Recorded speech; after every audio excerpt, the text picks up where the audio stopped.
Personal loans, home loans, business loans ఎలాంటి రుణాలకైనా వెంటనే ఈ నెంబర్కి కాల్ చేయండి. నమస్తే. ఆంధ్రప్రదేశ్ సముద్ర తీరంలో అలజడి కనిపిస్తోంది. సముద్రం 1/2 కిలోమీటర్ వరకు వెనక్కి వెళ్లిన పరిస్థితి కనిపిస్తోంది. నిన్నటి నుంచి చూసుకుంటే ఇటు ఉప్పాడ బీచ్లో కావచ్చు, విశాఖ బీచ్లో 500 మీటర్ల కంటే అంటే 1/2 కిలోమీటర్ వెనక్కి వెళ్లడంతో అందరూ కూడా ఆశ్చర్యపోతున్నారు. వెనక్కి వెళ్ళిపోవడంతో అక్కడ ఉన్న మైదానంలో పిల్లలు క్రికెట్ ఆడుకుంటున్నారు. సముద్రం గతంలో ఇంతవరకు అంటే గత కొన్ని సందర్భాల్లో వెనక్కి వెళ్ళడం చూసే కానీ ఈ మేరకు వెనక్కి పోవటం అనేది ఇదే మొదటిసారని అక్కడున్న స్థానికులు చెప్తున్నారు. ముఖ్యంగా ఇంత మేర అక్కడ సముద్రం వెనక్కి వెళ్ళటంపై కొంత పరిశోధన జరుగుతున్నట్టుగా తెలుస్తోంది. దీని మీద గతంలో వెనక్కిపోయినటువంటి తీరును దీన్ని కంపేర్ చేసి చూస్తున్న పరిస్థితి కనిపిస్తోంది.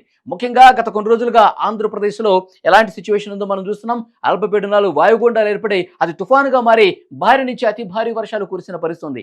విజయవాడ పూర్తిగా ముంపుకు గురైన పరిస్థితి.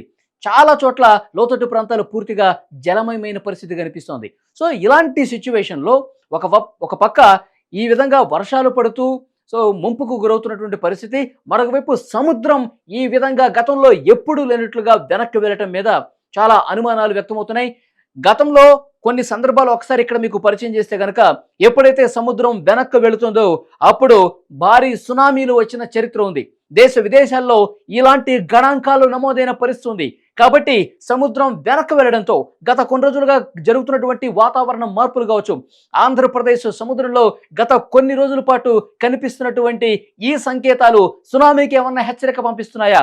అక్కడున్న స్థానిక మత్స్యకారులు కూడా చెప్తున్నారు, సముద్రంలో మేము గతంలో వేటకు వెళ్ళినప్పుడు కొన్ని మార్పులు మేము గమనించాము.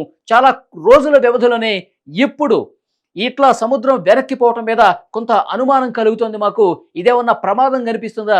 సమీప భవిష్యత్తులో ఏమన్నా సునామీకి దారితీసే పరిస్థితి అని చెప్పి వాళ్ళలో ఒక ఆందోళన కనిపిస్తోంది. వాతావరణ నిపుణులు కావచ్చు, కొంతమంది భూగర్భ శాస్త్రవేత్తలు దీని మీద అధ్యయనం చేస్తున్నటువంటి పరిస్థితి కనిపిస్తుంది. మనం మొన్ననే చైనాలో చూసాము, భీకర తుఫాన్లు దాటికి పెద్ద పెద్ద బిల్డింగులు అద్దాల మేడలే కూలిపోయిన పరిస్థితి మనం చూసాం. ఈ ప్రపంచవ్యాప్తంగా ఇలాంటి పరిస్థితి కనిపిస్తుంది. వియత్నాంలో వచ్చిన భారీ వరదలకు వందలదిగా ప్రాణాలు కోల్పోయిన పరిస్థితి. మనం కేరళలో చూసాము, మట్టి పెళ్లలు, కొండ చిరులు విరిగిపడి వందల మంది జల సమాధి అయిన పరిస్థితి మనం చూసాం.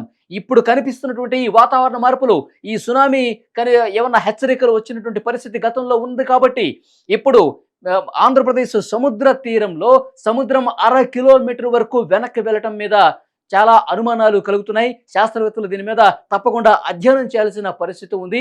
ఎందుకంటే గతంలో ఇలాంటి చరిత్ర ఎప్పుడూ లేదు.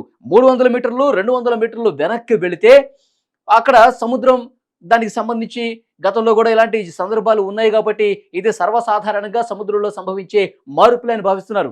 కానీ అక్కడున్న మత్స్యకారులే చెప్తున్నారంటే 1/2 కిలోమీటర్ వరకు సముద్రం వెనక్కిపోయిన చరిత్ర గతంలో చాలా కొన్ని సందర్భాల్లో ఉంది. కాబట్టి దేశ విదేశాల్లో సునామీలు వచ్చినప్పుడు ఇదే విధంగా 1/2 కిలోమీటర్ వరకు వెనక్కిపోయినప్పుడు గతంలో విదేశాల్లో సునామీలు వచ్చినటువంటి పరిస్థితి ఉంది. కాబట్టి కొంత భయాందోళన అనేది స్థానికుల్లో కనిపిస్తోంది. అధికార యంత్రాంగం దీని మీద ప్రస్తుతం అధ్యయనం చేస్తున్నటువంటి పరిస్థితి కనిపిస్తోంది.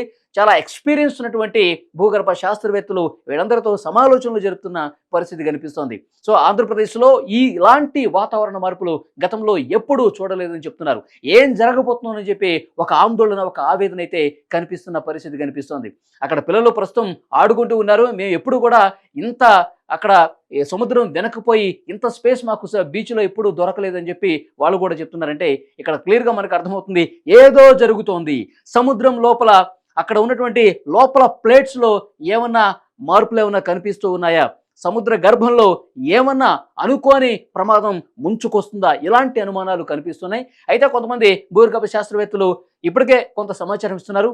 ఇది సర్వసాధారణంగా అప్పుడప్పుడు జరిగేదే కాబట్టి ఇప్పటికైతే ఎలాంటి ప్రమాదం లేదని చెప్తున్నప్పటికీ కూడా వారిలో కొంత ఆందోళన కనిపిస్తున్న పరిస్థితి కనిపిస్తుంది. ప్రపంచవ్యాప్తంగా అన్ని చోట్ల కూడా ఇలాంటి పరిస్థితులే కనిపిస్తున్నాయి. వియత్నాంలో ఎలాంటి వాతావరణ మార్పులు మనం చూసాము, భారీ వరదలు చూసాము. మొన్న కొద్ది నెలల క్రితం దుబాయ్ నగరం అనేది మునిగిపోయింది. ఎడారి దేశంలో దుబాయ్ లాంటి అద్భుతమైనటువంటి నగరం అద్దాల మేడలన్నీ కూడా వరద గుప్పిట్లో చిక్కుకొని పూర్తిగా మునిగిపోయిన పరిస్థితి ఉందంటే ఎలాంటి పరిస్థితులు ఉత్పన్నమయ్యాయో మనం చూస్తున్నాం. మొన్న చైనాలో భీకర గాలులు 300 నుంచి 500 కిలోమీటర్ల వేగంతో వీస్తున్నటువంటి గాలులు చూస్తుంటే ఈ మానవాళికి నిజంగా ప్రమాదం పొంచి ఉందన్న ఒక అనుమానం కనిపిస్తోంది. ఇప్పుడు సముద్రం వెనక్కిపోవటం ఇవన్నీ కూడా ప్రమాద ఘంటికలు మోగిస్తున్నాయి. ఆంధ్రప్రదేశ్ తీరంలో ఇలాంటి పరిస్థితి రావడంతో ముఖ్యంగా తెలుగు ప్రజలు తీవ్రమైనటువంటి ఆందోళన ఇక్కడ కనిపిస్తోంది. మరి చూద్దాం, భూగర్భ శాస్త్రవేత్తలు మరింత అధ్యయనం చేసి శాస్త్రవేత్తలు మేధోమథనం చేసిన తర్వాత ఇది సాధారణంగా వచ్చిందా, లేకపోతే సమీప భవిష్యత్తులో పెద్ద ప్రమాదం ఏమన్నా ముంచుకొస్తుందని కనిపిస్తోంది. ఎందుకంటే మనం చూస్తూ ఉన్నాము, చాలా కాలజ్ఞానాలు చూస్తూ ఉన్నాము, శాస్త్రవేత్తల అంచనాలు చూస్తున్నాము. ఈ భూమి మీద కొన్ని వాతావరణ మార్పులు చాలా గొప్ప మార్పులు కనిపిస్తున్నాయి, పెద్ద మార్పులు కనిపిస్తూ ఉన్నాయి. ఇవి ప్రమాదాలకు సంకేతమని భావించాల్సిన అవసరం ఉంది. మానవాళి జాగ్రత్తగా ఉండాలని చెప్పి కొన్ని అంచనాలు వెలువడుతున్నటువంటి నేపథ్యంలో ఇలాంటి వాతావరణ మార్పులు గతంలో ఎప్పుడూ చూడలేని పరిస్థితి ఉంది కాబట్టి మరింత అప్రమత్తంగా ఉండాల్సిన ఆవశ్యకత అయితే కనిపిస్తోంది. చూద్దాం ఏం జరగబోతోందో.